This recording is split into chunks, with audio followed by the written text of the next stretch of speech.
వాళ్ళకి కూడా ప్రత్యేకమైన దృష్టి పెట్టాలి.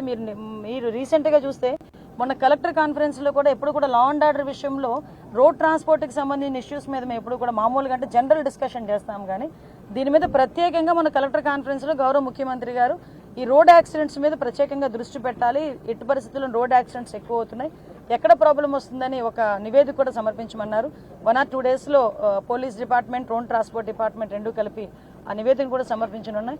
దీన్ని బేస్ చేసుకుని ఎక్కడైనా సెంట్రల్ యాక్ట్లో ఎక్కడైనా అమెండ్మెంట్ చేయాలేమో అది కూడా కనుక్కొని మేము స్టేట్ గవర్నమెంట్ నుంచి కూడా కొంచెం పూర్తి అధికారాలు కొన్ని మన చేతుల్లోకి వస్తాయి కనుక డెఫినెట్గా సెంట్రల్ యాక్ట్ని బేస్ చేసుకుని కొన్ని సందర్భాల్లో మేము కూడా యాక్ట్ చేయలేకపోతున్నాం.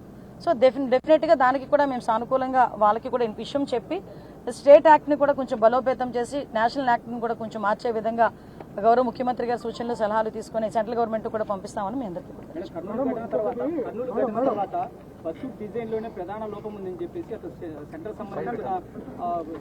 ఎగ్జాక్ట్లీ ఇప్పుడు ఇది ఉందండి. ఎస్, ఇప్పుడు అనుమతి ఇవ్వడం అనేది ఇప్పుడు ఇది నేషనల్ పర్మిట్ ఉన్నది. సారీ, ఇది నేషనల్ పర్మిట్. నేషనల్ పర్మిట్ ఉన్నది ఎక్కడి నుంచి లైసెన్సులు వస్తాయి, ఎక్కడి నుంచి పర్మిట్స్ వస్తాయని మీకు కూడా తెలుసు. ముఖ్యంగా ఒకటే చెప్తున్నానండి, నేను ఇక్కడ మీరు అబ్జర్వ్ చేసుకుంటే ఇందాక మేము అదే మాట్లాడుకుంటున్నాం, ట్రాన్స్పోర్ట్ కమిషనర్ గారు కూడా అదే మాట్లాడుకుంటున్నాం, మంత్రి గారు కూడా. ఎమర్జెన్సీ ఎగ్జిట్ ఓన్లీ ఒకటి ఉంది బస్, అంటే ఎవ్రీ బస్కి యాజ్ పర్ రూల్ ప్రకారం ఒకటే లాస్ట్ ఎమర్జెన్సీ ఎగ్జిట్ ఉంటుంది, ముందు డోర్ ఉంటుంది. బట్ ఇప్పుడు ఏంటంటే అందులోని కూడా రిఫార్మ్స్ చేయడానికి ఆల్రెడీ ఒక యాక్ట్ కూడా రాబోతుంది, అది కూడా నేషనల్ యాక్ట్ అక్కడ నుంచి రాబోతుంది. కంపల్సరీగా ఎవ్రీ 15 members 20 members ప్యాసింజర్ ఉన్న చోట కంపల్సరీగా ఒక ఎమర్జెన్సీ ఎగ్జిట్ ఉండాలి. ఇప్పుడు విషయం ఏంటంటే అలాంటి యాక్సిడెంట్స్ జరిగేటప్పుడు వన్ ఆఫ్ ద ట్రామాలో ఉంటారు ప్రతి ఒక్కరు కూడా.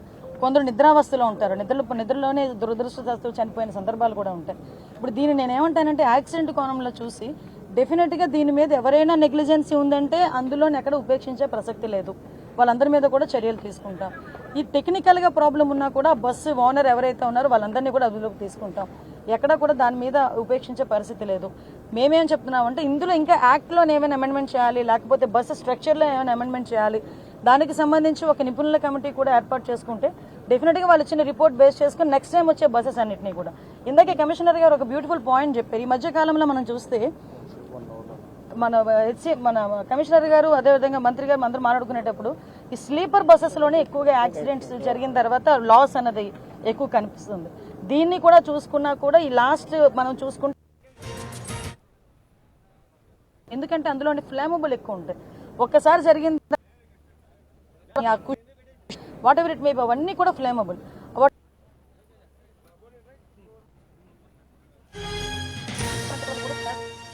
కూడా ఒక రిపోర్ట్ పంపించింది ఆల్రెడీ దాని మీద కూడా. సో ఇవన్నీ ఉన్నాయి, దయచేసి మీరందరూ కూడా సహకరించండి, ఫర్దర్గా జరగకుండా చూసుకునే బాధ్యత తీసుకుందాం. దయచేసి దీన్ని యాక్సిడెంట్గా మాత్రం తీసుకోమని. ఎమ్మెల్యే గారికి ఒక మహిళ చెప్పిందట 108కి 10 సార్లు 20 సార్లు ఫోన్ చేసినా కానీ లేదండి. ఒకసారి మేము చెక్ చేసుకుంటాం. మాకు తెలిసి మాకు ఫైర్ డిపార్ట్మెంట్కి కూడా పోలీస్ డిపార్ట్మెంట్కి కూడా ఆన్ గోయింగ్ వ్యక్తి అంటే కారులో వెళ్తూ ఒక వ్యక్తి ఫోన్ చేశాడు. ఫైర్ డిపార్ట్మెంట్కి వెళ్తూ ఫైర్ డిపార్ట్మెంట్ ఒక ఫ్రెండ్ ఉన్నాడు, అతను వెళ్తూ చూసి ఒక ఇద్దరిని రెస్క్యూ కూడా చేశాడు. ఆయన ఇద్దరిని కాపాడి ఇంకా తన వల్ల కాక తను కొంచెం పక్కకు వెళ్ళిపోయే పరిస్థితి వచ్చింది. అదేవిధంగా పోలీస్ డిపార్ట్మెంట్కి కూడా ఇమీడియట్గా మనకి ఇన్ఫర్మేషన్ వచ్చిన 6:15కి డిపార్ట్మెంట్ ఉంది, దానికి ఒక 5 నిమిషాల ముందు ఫైర్ డిపార్ట్మెంట్ ఉంది. అంటే ఇన్సిడెంట్ జరిగి ఒక 10 minutes లో ఈరోజు డిపార్ట్మెంట్ వచ్చి ఇప్పుడు నియర్ బై 10 minutes లో ఈరోజు పబ్లిక్ చెప్తున్నారు 10 minutes లో ఈరోజు పోలీస్ డిపార్ట్మెంట్ ఫైర్ డిపార్ట్మెంట్ ఇక్కడ ఒక 20 వెరీ గుడ్. మీ అందరితో చాలా రిస్క్ తీసుకున్నాను, ఎందుకంటే వాళ్ళు వచ్చే టైంకి నేను అడిగాను, ఫైర్ వాళ్ళని కూడా అడిగాను, సిఏ గారిని కూడా అడిగాను, ఏంటయ్యా పొజిషన్ మీరు 28 మంది ప్రాణాలని ఈరోజు కాపాడిన ధన్యవాదాలు తెలియజేసుకుంటున్నా. ముఖ్యంగా చనిపోయిన వాళ్ళందరికీ కూడా మా ప్రగాఢ సానుభూతి. వాళ్ళకు